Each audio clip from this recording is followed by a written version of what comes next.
श्रवण कुमार कथा बहुत समय पहले की बात है। एक गांव में श्रवण नाम का लड़का अपने माता पिता के साथ रहता था। उसके माता पिता अंधे थे और चल फिर नहीं सकते थे।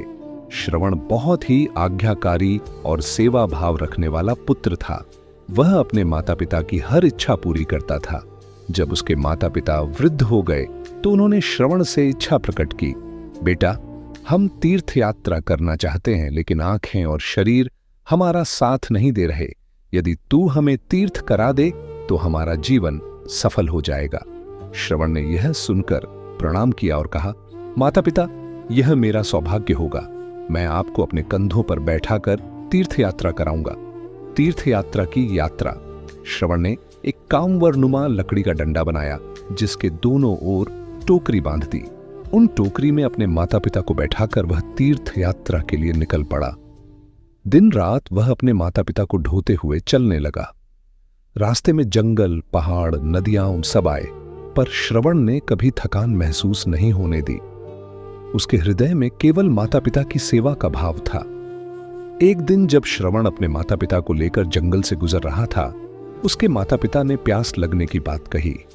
श्रवण उन्हें पेड़ की छाया में बैठाकर पानी लाने के लिए सरयू नदी की ओर गया।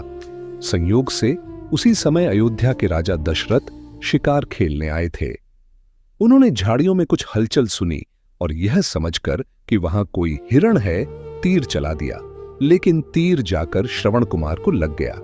गंभीर रूप से घायल श्रवण ने राजा दशरथ से कहा, राजन, मैंने अपने जीवन का लक्ष्य अपने माता पिता की सेवा को बनाया था। कृपया आप मेरे माता पिता तक पानी पहुंचा दीजिए और उन्हें मेरे निधन का समाचार दीजिए। इतना कहकर श्रवण ने प्राण त्याग दिए। जब राजा दशरथ पानी लेकर श्रवण के माता पिता के पास पहुंचे और सारी घटना सुनाई तो उनके अंधे माता पिता अत्यंत दुखी हुए। उन्होंने शोक से व्याकुल होकर कहा, हे राजन, जैसे आज हमने अपने पुत्र के वियोग का दुख सहा है, वैसे ही एक दिन आपको भी पुत्र वियोग का कष्ट सहना पड़ेगा। यही कारण था कि बाद में जब भगवान राम वनवास गए, तब राजा दशरथ अपने पुत्र वियोग के दुख को सह नहीं सके और उनका निधन हो गया।